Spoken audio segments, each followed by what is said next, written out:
Hi, how are you? It's Betsadim. It's been a very long freaking while since I did any kinds of vlogging and any kinds of lives. I don't have as much time in my personal life, like my kids at home. It's busy. I house share with my kids' fathers. That means 2 fathers in one house with 1 mom and 5 children. It's crazy. It's busy.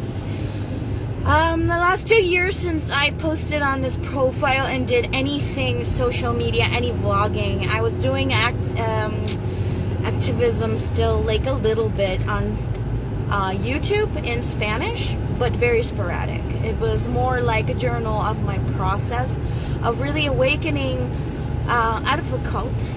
And I just had a moment where I went, oh, here's the red thread of what I've lived through the last 2 years, which we could call the dark night of the soul. And everyone goes through that process. When you look at the purpose of life is these challenges that we experience and all these different things that we walk through in life, in the material realm. You know, for better or worse, it's to purify us, to learn lessons. And I struggled a lot with it in the beginning, and I struggled a lot with it at the beginning of 2021. In fact, 2021 started off with me very angry, very angry. The anger was so deep, and it ended, 2021 ended with me being confronted by my spirit cosmic guides that I could not get assistance and I could not use tools. Hi, Mel.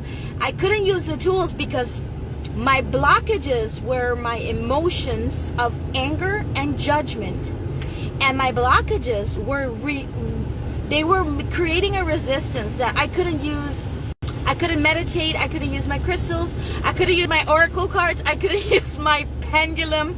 And a pendulum is means to test your muscles, to identify strengths and weaknesses, and also your highest choices. And I couldn't use it. I couldn't use the I Ching. I couldn't cast any hexagrams because every time I asked, can I ask for direction or can I ask for clarification, I cast and it says no, and it would be like stop. So eventually I am at the acupuncturist and the acupuncturist is putting needles in me, and I'm getting pain and I'm getting reactions, like physical reactions to what he's doing. And he says, can I look at your tongue? And I'm like, this is weird, bro, but okay. I'm thinking he's gonna give me a speech about candida, you know, the mold or the fungus that overgrows in your gut. It creates the imbalances, and it's because of diet. I was preparing myself for a whole speech on, and I have to change my diet because that's my problem. That's why I'm experiencing certain kinds of discomfort, and I'm not getting, moving beyond them. I'm expecting that, right? That's what I was expecting him to say. That's what I was ready to defend myself on. And I was caught completely off guard because he says, your tongue is purple. There is so much rage and anger pent up in you. You need to find an outlet. We got sick with Corona. We were sick for 3 weeks. Didn't really get to revisit it. Had to deal with all kinds of things. Had several raging outbursts. And then Venus retrograde began. And I decided, because I'm like that I will receive spiritual awakening through this process and not be like hiding from it, because I sometimes just hide. I go like, a body that isn't in movement, doesn't have friction, then nothing happens. You maintain the status quo. Logic would have it nothing creepy or exciting or hard or painful will take place if I don't move. So I've been doing that a lot in the year, like protecting myself from any kind of friction by not doing certain things. But this time I decided I wanted to dive into it. So I sat with my pendulum, I made my crystal grid, and I asked, like, can I now please use my tools? And it was like, well, not yet, because you're still blocked. And I'm like, okay, can I ask for clarification on where the blockages are from? And by doing the questions and the muscle testing, I identified where my rage, my anger, and my judgment was coming from, the exact moment that it happened, the exact reason why it happened. And when I had that conversation with myself and I listened to my heart, this whole entire space opened up inside of me, because I had been resisting certain things and not loving certain parts of myself. And so I wanted to share that with you.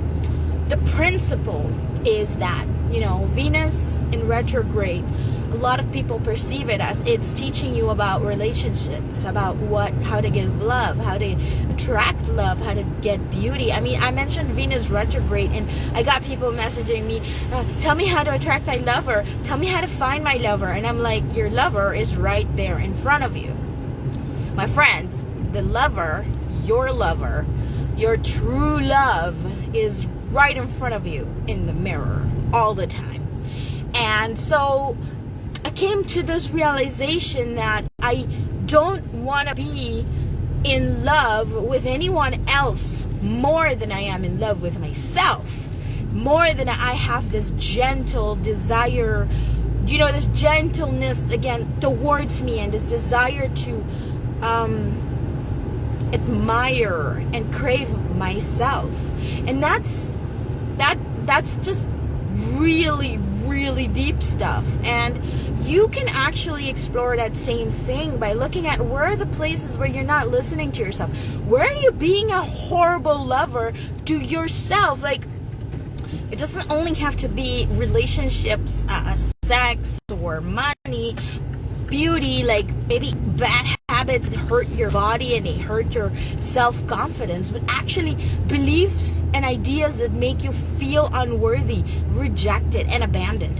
For example, I'd been entertaining friendships with people who made the situation triggered me constantly to feel like I'm not valuable. I'm just an afterthought. I'm comfortable. Like, I'm always there. I'm always nice. I'm always friendly.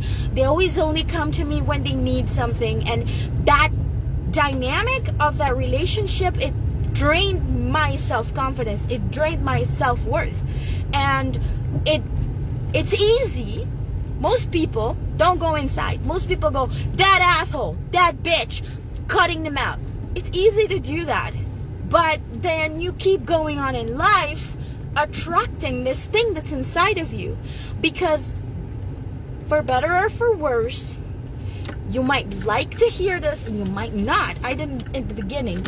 We attract the cycles of pain in our life because we attract the cycles of catalyzers. See, when you are in pain, you start moving. If you're comfortable and you're nice and, you're sitting eating your little grapes and being like, this is so nice and so good, you don't go anywhere. You don't move. You don't grow. You don't learn. You're not challenged. But if it hurts, you move. And the pain is the thing that, let's call it friction. Pain is kind of like a judgment, to be honest. If we're honest, catalysts. It's like chemistry. There are elements that if you put them together, you get explosions. You get fire. You get poison. Other times you mix them and you get structures. You get patterns. You get amazing materials that you can use for creations and you can innovate. So alchemy and chemistry are not bad things. Pain is not a bad thing. It is the way that it shows us what the possibilities are.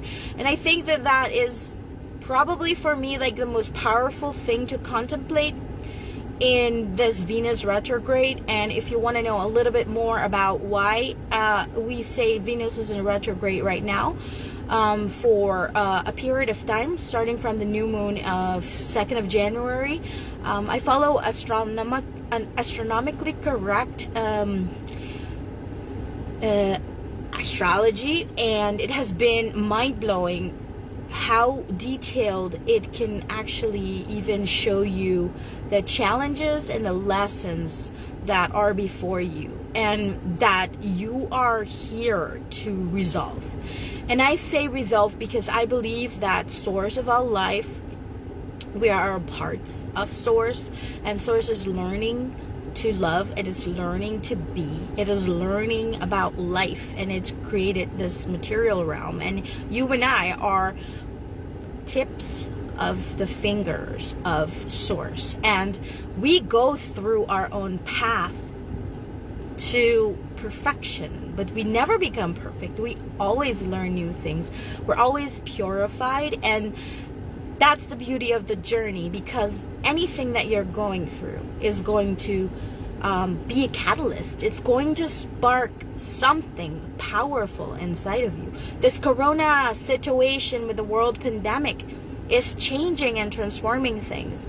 The Truther movement is showing us the hypocrisy of people who have no compassion for others who don't believe the same things as them. How to actually love other people without judging their truth because they lived and experienced something. It's teaching us. And the people who are waking up to these lessons is because they're waking up to their inner voice and their inner direction from source. It's your soul speaking up. And most people are actually going to wake up to their lessons and their growth and their opportunities when they're ready. So there's no need to focus energy on other people's paths and telling them what to do. There's only one need, and one need only. It is for you to shine your light authentically. And that was my video for today. We'll talk tomorrow again. This was Betsarim. And I have an Instagram with a new project. I'm doing motherofall.art. I don't remember right now the domain. I think it's .org. motherofall.org. And my Instagram is motherofall.art. And I'll leave a comment somewhere. If you don't find it, just comment and I'll put the link somewhere. But I welcome you to check it out. It's an esoteric exploration of the feminine divine and the lessons we can learn and how to observe and contemplate our own situations and our own experience to create new things and innovate and learn and grow and develop. Because this is what we're supposed to be doing here. I did activism for a while, and I talked about how horrible and abusive the cult was and how much of my self-worth it took away. But then 2021 showed me that my soul imprint chose this path because it needed to learn to love itself. It needed to learn to love itself. And I say that because with this in-depth dive into my natal chart and into astrology, what it really is and not what you get, in the magazines and on TV and in the radio that they just say, signs. You're not a sign. But that's a rant for another day. That's a conversation for another day. But in any case, by diving into myself, going within, I was able to see how all these experiences and all these milestones led to my growth in this place. So miscarriage, divorce, falling out with the cult, falling out with parents-in-law, being assaulted by somebody I cared about that violated my trust, it violated myself, everything. Because the topic is self-love. The topic is independent of everyone else, and when everyone else freaking says, I am lovable because I am love. And that's my message for you today, for you to contemplate. How are you loving yourself, and how can you love yourself even more in the coming year? Have a great day. Bye.